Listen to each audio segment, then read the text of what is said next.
Yes.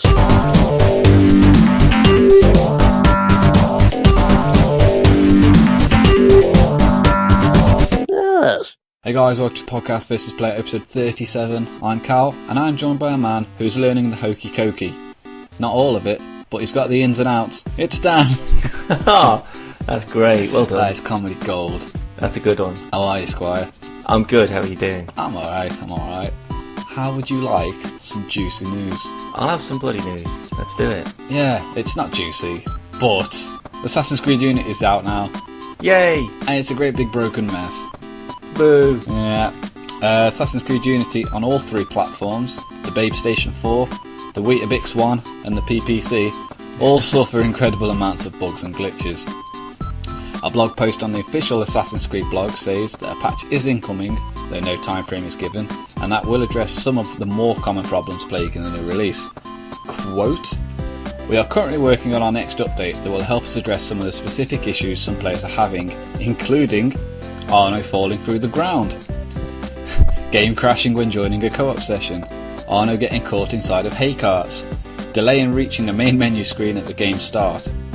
In addition, we are already looking into many of the other issues you've told us about, and we have more updates planned. This list doesn't capture everything, but here are the most widely reported problems we've heard from you. Frame rate issues, graphical and collision issues, matchmaking co-op issues, and Helix credits issues." That's quite, considering that's not all of them, that's quite a lot. Well, it just begs the question, did anyone actually try it before they sold it? Well, on top of all that, Ubisoft wouldn't allow any Assassin's Creed review embargoes until 12 hours after the release. So basically, everyone who got a review copy wasn't allowed to post their review until half a day after it was out. That's a bit odd. Well, most have speculated that's down to it being a big horrible shit turd. Well, if it sounds like with the amount, I mean, it's not just like, oh, someone's got themselves stuck in a wall by going somewhere where we didn't exactly plan for them to go. This is, you can't even start it. That sounds like it has been rushed out the door without final testing. It's very, very odd.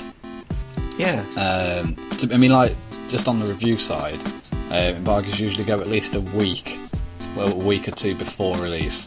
So that gives people the chance to read around, check out various different reviews, see if there's something they might like to buy, or in this case, whether it worked at all. Yeah. So that's pretty shocking. And that is on top of all the other issues Ubisoft's had this year. Just not to go through the whole list in depth, because most you'd know about all these already. But obviously Watch Dogs had a lot of hype. And I really enjoyed it, and I know you really enjoyed it, but yeah, it was nowhere near as good as it was meant to be. Yeah, the promise was it wasn't fulfilled, unfortunately. Yeah. So, and then you obviously had what you found out with the like the hidden E3 graphics. Yeah, that was it wasn't super hard to actually sort out, but the fact that it wasn't made incredibly obvious when you played it, that there was a different graphics settings for PCs, which would take it to the level that was shown at E3. It's kind of a bit of a pisser, because obviously I got through the majority of the game before I even found that out. But it sorted a lot of the issues out, and there were quite a few patches after release, after the first couple of weeks or so, sorting out frame rate issues. There was quite a lot of stuttering. I thought it was my graphics card not being able to handle it, but it turns out it wasn't that at all. That was everyone who was having that. So, I mean, they're quite good for sorting these messes out, but the fact is that if they know that they're capable of it, they should really put that bit of extra effort in, just to make sure that when people are paying £45, £50, £60 for a game, that it's at its best on release. Yeah. Otherwise, you are going to instill a lot of...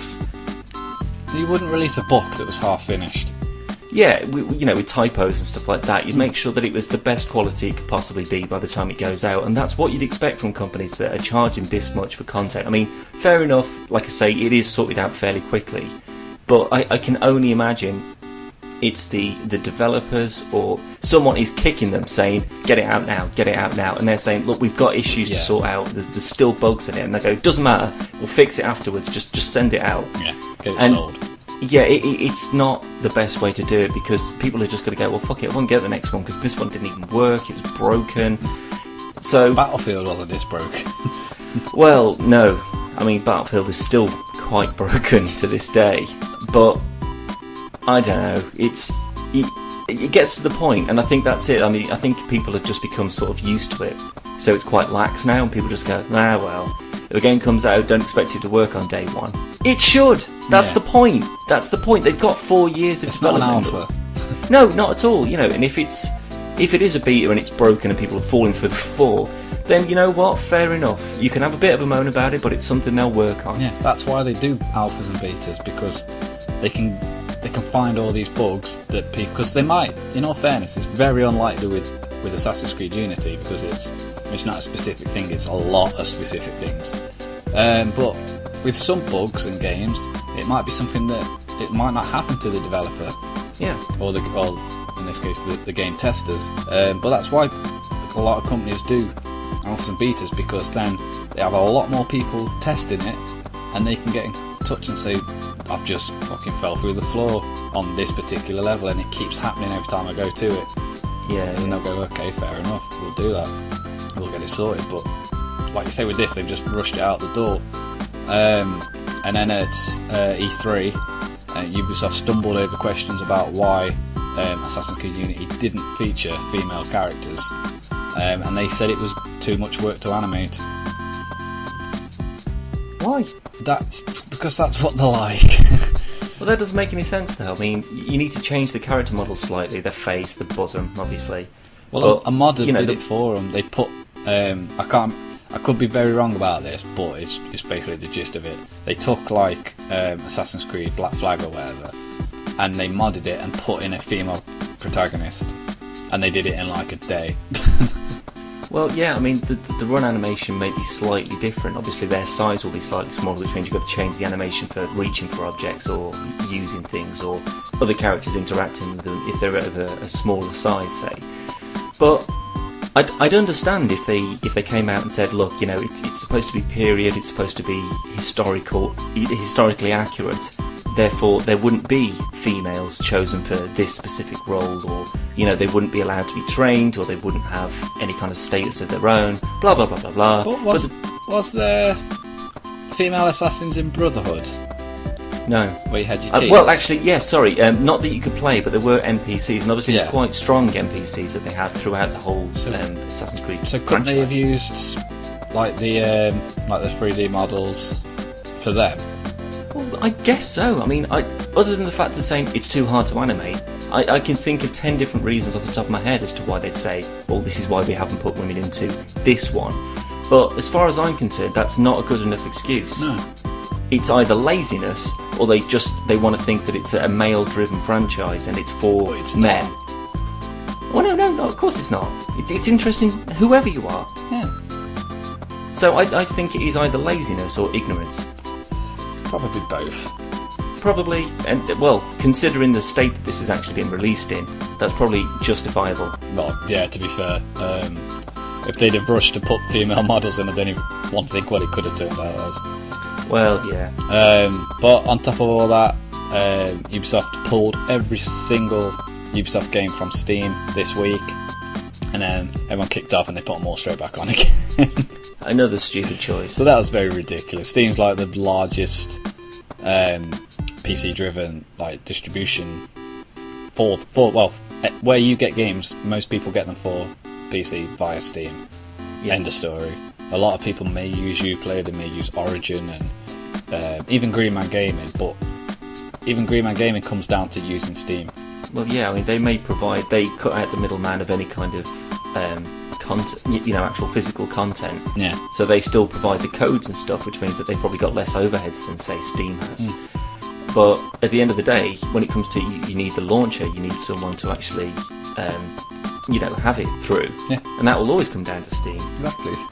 So it's don't a very piss 'em silly off. move. So all in all, really, congratulations Ubisoft. You're the new EA. Yeah, congratulations, you're the idiot of the week. Fucking tastic. Moving on though, something of interest for you, Dan. Oh, go on. Swedish developer Avalanche Studios have announced this week, through a Game Informer cover reveal, that Just Cause 3 is in development. Holy Christ! It's out, coming out to the Weetabix 1, the Babe Station 4, and the PPC in 2015. Oh, fantastic! Love it, Just Cause. So it takes place several years after 2010's Just Cause 2. Rico is still the main character, but he has significantly aged since we last saw him. Ooh, so big boss kind of Rico. Yeah, possibly, yeah. Well, as long as you got the grapple gun and 50 billion weapons, I don't care. It's going to be amazing. Well, there is actually a new grapple gun that can apparently hook onto almost any object, as well as a new wingsuit to propel him to incredible heights whilst falling from the sky. Well, that's quite good. That's a sort of a Batman-esque kind of way. But yeah, no, I don't understand. The grapple gun you could use on anything anyway. You could, like, hook up the road to a car, or when someone's driving past, you link up a statue to them and they go flying off. I mean, the physics on it are brilliant. There might be new things into the mix then. Maybe so. I mean, one thing that they do need to sort out are some of the sort of graphical cheats that they've got. Say, for example, if you're running through the forest, or if you're above the forest, you're looking at the tree canopy. If you turn, the trees actually turn with you. So instead of them being individually animated, it's sort of like a group animation thing. Yeah. So they'll be animated from your viewpoint, which is not really noticeable on the grand scheme of things. And it is just sort of like a quick shortcut to getting it finished, I suppose. But I'm hoping that sort of thing, that they'll go, no, we've got the physics down, everything works. The AI is actually pretty good. They keep cover, but they'll rush you when when you're taking a beating. Yeah. So all in all, I mean, work on the story a bit. It's not particularly strong, but all in all, it's a fun game. So all they need to do is sort out those graphical problems, and hell yeah, I'll buy it. I think it could be really good. Yeah, definitely.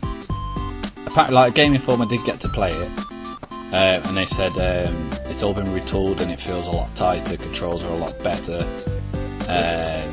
The racing segments have benefited from the contributions of the former Burnout developers. So obviously car handling and whatnot should be really, really good. Now, see, I'm not sure if I've actually said this on a podcast or not, but of all racing games, the only one I would go out of my way to buy is Burnout. Yeah. Anything from the Burnout franchise is generally excellent.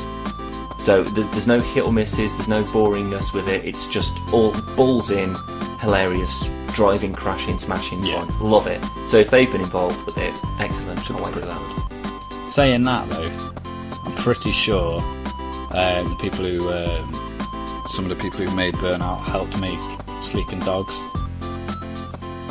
Yeah. So, not massive high hopes for that part, but well, yeah, maybe not. I don't know, it could be really good.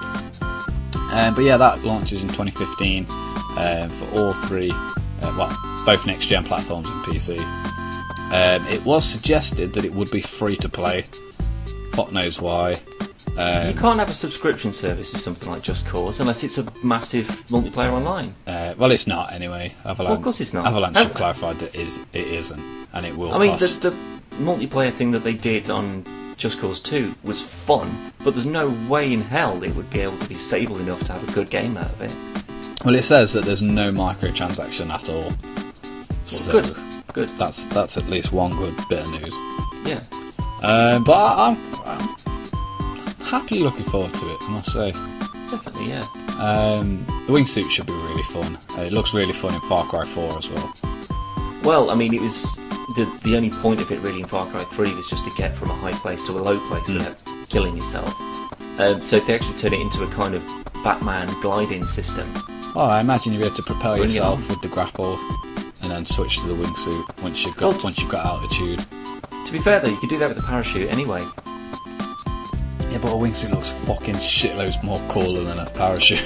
Yeah, I'm sure it'd be a lot easier to navigate and it'd be a lot tighter turns and stuff like that as well. So yeah, definitely if they want to switch out the parachute for a wingsuit, I'm up for that. Release news, obviously we have Far Cry 4 out this month, and Super Smash Bros. Wii U, which I shall be purchasing both. Definitely. I was umming and ahhing because I like Far Cry, but it's never been a day one purchase for me. But there's nothing else out this year. Well, to be fair, I do agree with you on that. Like, I liked, sort of like Predator Instinct and Far Cry 2 and stuff like that, but I never got into. I don't think I got into it enough to go out and go, oh my god, Far Cry 3. Yeah. But when it popped up again on a Steam sale, I thought, yeah, this looks pretty good, and I've heard really good things about it. Blah blah blah. Metacritic's is like 80 some out of 100. So got it, and then it's just fucking amazing. It's just so good, and I just can't get enough of it. So for Far Cry 4, I think I will. I don't know if I can actually afford or justify day one, but certainly within a couple of months. Mine's maybe. I say maybe. Mine is because it's Christmas. So true. I've got. I'm gonna get Far Cry 4 and Super Smash Bros. Wii U. Super Smash Bros. Wii U is at the top of my list, but it's only massively fun when you're playing with other people. Definitely. So, when I'm on my own, I probably will get bored of it. That's why I want something else. So Far Cry I'll do for that. Yeah. But next year as well should also see Mortal Kombat 10, which Again, I'm just not a day one purchase for me. I don't know. That one, see, I'm on the edge of, because it looks like they've just gone all out for it. And they've just gone, right, we're going to make... It's not just going to be a slightly better version than the last one. We're going to go and we're going to have fully interactive environments. It's not going to be fucking Injustice for a start. It's just going to be the Mortal Kombat that we need for next generation. This generation. Oh god, I can't wait. It's not the Mortal Kombat we deserve, but it's the one we need. Exactly. What else out next year? The Order 1886 will be out next year. Finally. Slightly pessimistic about it. I thought you couldn't wait for this. I can't wait, but there's a lot of things that I couldn't wait for and turn out wank. True. I think it's going to be... Six, the Siege is also going to be out. Again, not day one. Oof, I don't know. Out of Tom Clancy, day one's going to be The Division. Yeah, see, Division looks fun, and it looks like it could have more of a story, but Siege is going to be the multiplayer that I want for an FPS. But not the one you deserve. Yeah. I don't deserve A lot of Batman references today. Batman's cool. He's very cool. There's also a Batman Arkham Knight leather jacket that me and Dan have been jizzing over. That does look really awesome. It does. It's like 70 quid, and it's an official piece of merchandise as well. It's not someone that just someone slapped a Batman logo on, and it looks fucking awesome. Although, as much as I want it, I do feel that I wouldn't actually wear it. I'd have it in a glass cabinet, exactly, in a basement with a Batmobile. No, I'd wear it. I wear a leather jacket. Oh no, so do I. I'm fancy. But it's just that I'd get people stopping me. And that's happened. I can just walk around in a Batman t-shirt, and I've had people stop me in the street. Okay, are you Batman? Batman. Oh, Joker. It's just like, sorry, what are you doing? One, I don't look anything like anyone who could play a Batman ever. So I don't understand why you've stopped me and yourself. It's like if Bernie from Sesame Street was going to be Batman. It doesn't make it. Yeah, I don't get it. I think they just see the logo and just go, I know who that is. Good for you. Nice one. Yeah. I've never had that. I've got quite a few Batman t-shirts, and one of them is like the Batman like armour suit. Yeah. Not the armour, but like it's like the suit. It looks like I've got abs and shit. And I got like Iron Man one and Superman. I got shitloads of superheroes t-shirts, and I never get stopped by anyone. I had someone stop me when I was. To be fair, I was on the Isle of Wight, so people just. They probably did think you were Batman. Well, I don't know. The unusual things just happened there. Like I was going to. I think I was just walking home from work one night, and all of a sudden, just a horse was just running down the middle of the road. In a Batman no rider t-shirt. on it. No, it was just a horse on its own, and it was being followed by a police car. And I was just like, what the fuck's going on here? Criminals are weird in Isle of Wight. Well, I was thinking maybe it was like Hey, the Invisible Man. We got our horse, he's just run the liquor store. But yeah, no, when I was on the Isle of Wight, like they're just used to strange things happening there anyway. But I was having lunch in like a pub somewhere, and I was getting up to leave, and I was wearing this t-shirt, and it said, "This is my zombie killing t-shirt," and there's like blood, like bloody fingerprints all over it and stuff. And some woman, like on the table next to me, she said, "Excuse me, I've got a friend who loves sort of zombies and all that sort of stuff. Can I take a picture of you? And I was like... For your t-shirt, or did she think you was a zombie? No, just for the t-shirt. Like, I'm pretty sure she cut my head off it. So she just took a picture of my t-shirt. And I was like, that's awesome. really quite strange. You're like the Isle of Wight celebrity. Anyone from the mainland is basically they should be mocked in awe.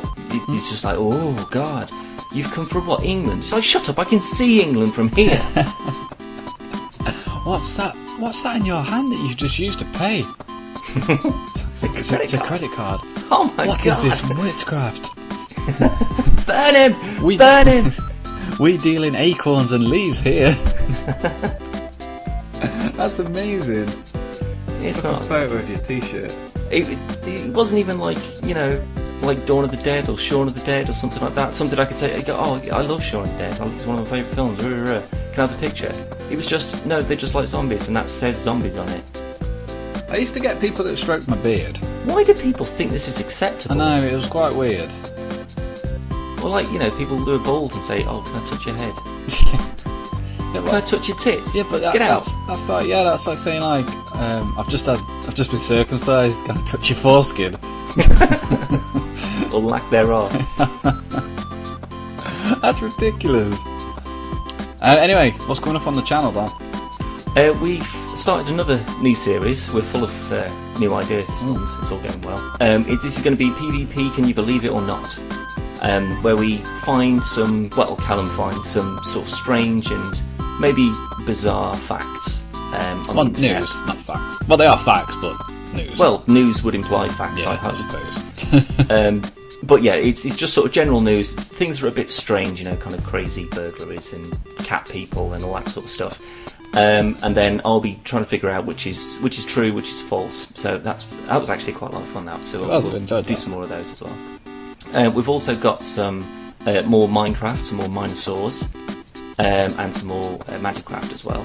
Yes. And also I've obviously been playing Lego Batman Beyond Gotham, should I say. So I did intend to do what I did with Lego Marvel Superheroes and just play it from the day I got it and record it and put that up. But I was so excited, I just played about 8 hours of it straight away. I literally had a text at 1:15 in the morning. It's like, it's all preloaded. It's like, what the fuck? Oh, it's really funny. So I will be doing something about it. Probably not a review or anything, but it is dead funny. It's not the open world that Gotham 2 and Lego Marvel Superheroes was, but which it's the is one bizarre. you deserve. Well, yeah. Well, it's not. I deserve the big open world from Marvel Superheroes. There was vehicles and planes and shit, and there's none of that in this. Well, except before even Lego Batman 2 had open world. Yeah, you could still jump in the Batmobile and drive about, and that's because I still haven't finished it yet, not to 100%. So unless it's something that you get as you go further on, but from the layout of it, from the map screen and stuff, it doesn't look like that's an option, which is a bit of a pisser. But hey, the levels themselves big. Is it like Mass Effect? Exactly. Yeah, I mean they're obviously multi-layered, multi-room. There's still huge areas to explore, especially like places like the Watchtower and things. So there is plenty of stuff to do in there. There's plenty of people to talk to. And it's still got the same sense of humour. It still doesn't take itself too seriously. It's very funny. Obviously, Adam West, Conan O'Brien have also sort of lent their voices and characters to it as well. So there's still a lot of good Lego-y stuff in it. It's just, I don't know, it's that sort of GTA San Andreas to GTA 4. It's sort of a step down in the actual size of the map to play about in, which annoys me a little bit, but it's still, it's got a huge roster, certainly bigger than the other DC Lego games. So I'm looking forward to unlocking all of those and seeing where it all goes. But it's good fun, so I'll be doing something with that at some point as well. I have some reviews coming up. I've got some review copies of Digimon All-Star Rumble, which Dan is probably the only big fan of. Digimon's awesome. I'll be reviewing that. It looks quite cool. It basically looks like Smash Bros, but with Digimon. Yeah. So it looks pretty decent. It's out next week, and the review copy was sent last week, but it still hasn't come yet, so should be here any day now. Hopefully before Tuesday. And I also have Tales of Hearts R for the PlayStation Vita. That's also been sent out. I don't actually know when that comes out, if I'm honest. Don't ask me, I don't know. It's, well, someday. But I'm quite looking forward to it. It's Japanese RPG, so I like those. Yeah. And it's something to play on my Vita. So it makes something, I suppose, yeah. I actually charged it the other day. Yeah. Well, actually, speaking of sort of handheld consoles and stuff, you've just got the Galaxy Note 4. Oh, yeah, shit, no. Thanks for reminding me.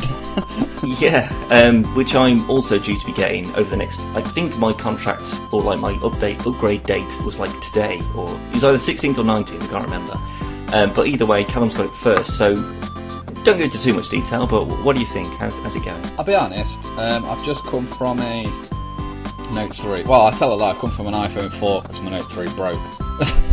So I was using my iPhone 4 for a couple of weeks.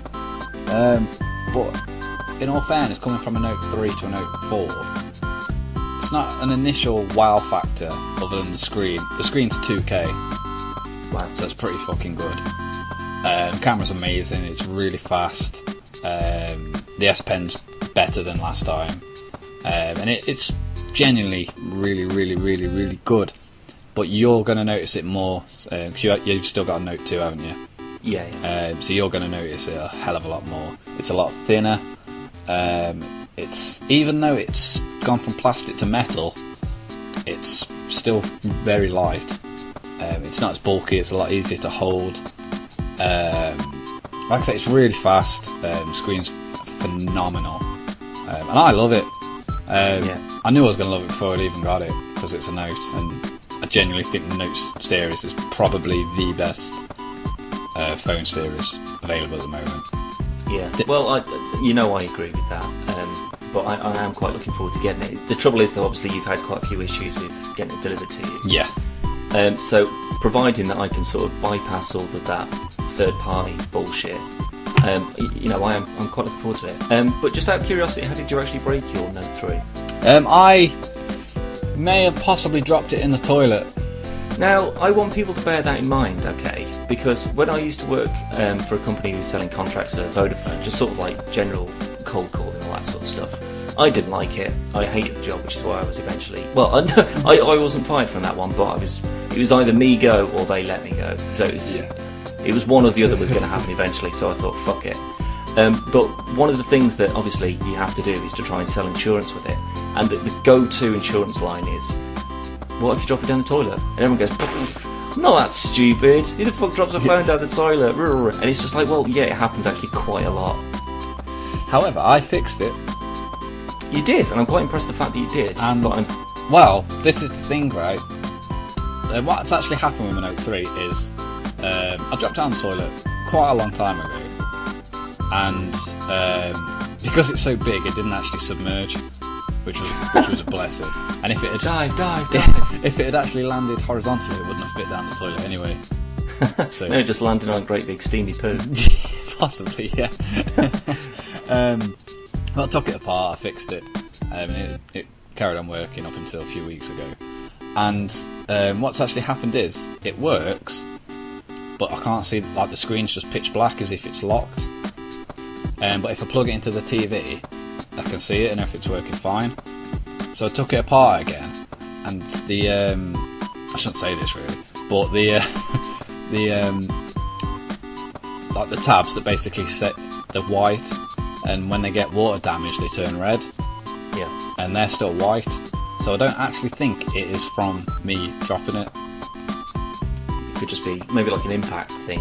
Possibly. I mean, like when it did this, I was literally unlocked it to read a text, and then it just went black. So I hadn't dropped it or anything at that point. And so I googled it, and it's quite a lot of people have had this issue. So I am actually taking it back because it's still got about 18 months warranty on it. So if it's providing it is a hardware fault, and if they try and fob me off and say like it's water damage, but I'll tell you fucking bollocks now because I've opened the fucking and I go, well, it's void. Oh yeah. But yeah, providing it's a hardware fault, we should just get a replacement anyway. That's pretty good. Unfortunately, it wasn't technically my phone. Well, that is also true. But if you send it off to Envirophone or one of those sort of companies that will take it off you. £60. What? Really? Yeah. Jesus Christ, still about $2.50 in a shop. 160 if it's working. And I suppose you could class it as not working. Well, if it doesn't work, then that's pretty much 50, 60 quid. Jesus Christ. It's ridiculous. Well, it is, but if you've already paid the tariff off for it, it's 60 quid for nothing, isn't it? Well, I haven't, have I? Well, no, true, but you've got the handset now anyway that you want, so it doesn't really matter too much. Oh yeah, because it's not mine. Because I had the Note 2. My girlfriend had the Note 3. I wanted the Note 3. So I had her Note 3. And then my contract for the Note 2 ran out, got the Note 4. So technically she would be having the Note 3 back. Seeing as she's dropped the Note 2 and smashed the screen. Jesus Christ, you pair are fucking useless. And I haven't got a case for mine yet. Oh, right. So I'm like carrying it around in a sock. With shin pads. Yeah. But that's one thing I was really disappointed with the Note 4 is the fact that it's not dust or waterproof. Well, waterproof is only relative, really, I suppose. I mean, the only time that, for most people, waterproof would really come into play would be if you dropped it in the toilet. Or when you're walking and it starts raining. Well, I'm pretty sure the Note 2 isn't supposed to be waterproof, and I've had it in my pocket when it's raining. It doesn't make any difference. Yeah, but like most other phones come with it as standard now. Yeah. Like especially Sony phones. iPhones will never be any kind of resistant because they make more money on their Apple insurance than they do on actual handsets. Yeah, well, we've said it before, so they know what they're doing with their business plan. It's fucking smart. People are stupid. It fucks people over, but yeah, if people are stupid enough to go and buy them, then that's entirely up to them. I mean, ironically, my Note 2 was insured, but it was insured through Phones For You, who have gone bust. Yeah. So there's no insurance on it anymore. Oh well. Oh well, I got a Note 4. Fuck everyone else. Yeah. Well, as long as it's good, that's all. Yeah, it's really good. I'd recommend it. Good. Go out and buy it, people. Tomorrow. Well, maybe not Right tomorrow, now. But yeah, right now. Okay, go for right it. now. Anyway, we've rambled on long enough. Say goodbye, Dan. Bye. Bye. Oh yes.